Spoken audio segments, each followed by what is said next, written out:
ஆன்மீக உறவுகள் அனைவருக்கும் என் அன்பான வணக்கங்கள். நாளைய தினம் நவராத்திரி 2வது நாள் வெள்ளிக்கிழமை. நம்ம செய்யக்கூடிய இறை வழிபாடாக இருக்கட்டும், பூஜை புனஸ்காரமாக இருக்கட்டும், எல்லாமே நம்முடைய குடும்ப நலனுக்காக தான் நம்ம செய்வோம். அதுவும் குறிப்பாக நம்முடைய குடும்பம் செல்வ செழிப்பில் உயர்ந்த நிலைக்கு வரணும், ஆரோக்கியத்தில் சிறப்பாக இருக்கணுங்கிறதுக்காக தான் நம்ம இறைவன்கிட்ட வேண்டுதல் வைப்போம்.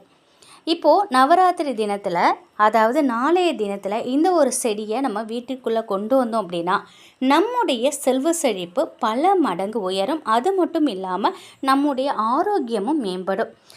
நவராத்திரி முடியறதுக்குள்ள நம்ம வீட்டுக்குள்ளே துளசி செடியை வாங்கிட்டு வந்து வைக்கணுங்க.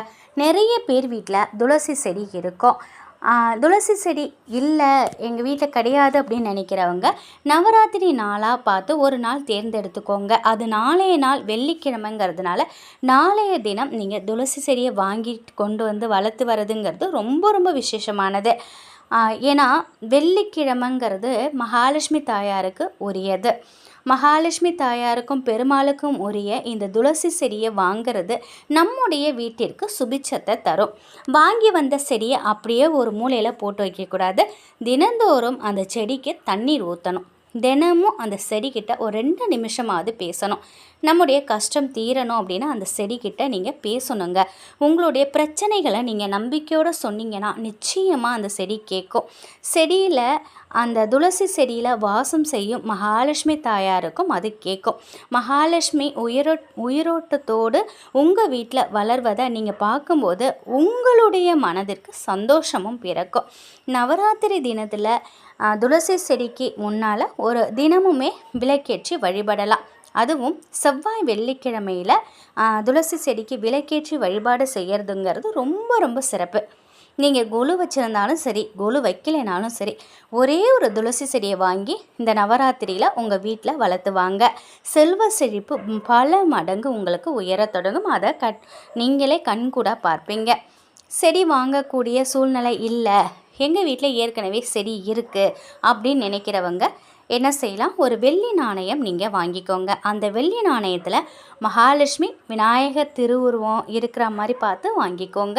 அதை வாங்கிட்டு வந்து பூஜை அறையில் வச்சு நவராத்திரி 9 நாளும் அந்த வெள்ளி நாணயத்திற்கு பூஜை செய்யுங்க. அந்த நாணயத்தை நவராத்திரி முடிஞ்சதும் உங்கள் பீரோவில் நீங்கள் பணம் வைக்கிறீங்க இல்லையா, அந்த இடத்துல வச்சுக்கோங்க. அது ரொம்ப ரொம்ப சிறப்பானது.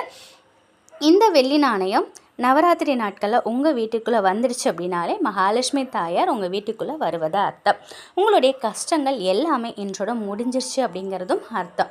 அந்த அளவுக்கு சக்தி வெள்ளி நாணயத்திற்கு இருக்குது.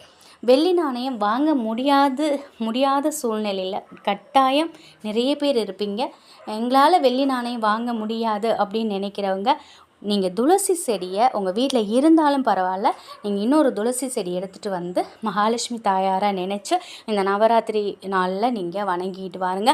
கட்டாயம் உங்கள் வீட்டில் இருக்கக்கூடிய பண கஷ்டம் நீங்கும். அடுத்து வரக்கூடிய தலைமுறைகள் செல்வ செழிப்போடு வாழ்வாங்க. இது வந்து ரொம்ப ரொம்ப சிம்பிளான ஒரு விஷயம், எளிமையான ஒரு விஷயந்தான். இதை கட்டாயம் அனைவராலையும் இதை செய்ய முடியும். இதை வந்து என்னுடைய முன்னோர்கள் எங்களுக்கு சொல்லி கொடுத்துட்டு போன சில விஷயங்களை, நாங்கள் கடைப்பிடிச்சிக்கிட்டு வர விஷயங்களை அவங்க கூட பகிர்ந்துக்கணும் அப்படின்னு நினச்சேன். அதனால இந்த பதிவை நான் போட்டிருக்கேன். இது வந்து நிச்சயமாக உங்கள் அனைவருக்குமே உங்கள் வீட்டில் நல்ல ஒரு முன்னேற்றத்தை ஏற்படுத்தி கொடுக்கும் பதிவாக தான் இருக்கும் அப்படின்னு நான் நம்புகிறேன். உங்களுக்கு நம்பிக்கை இருந்தால் இதை நீங்கள் செய்து பாருங்கள். நன்றி.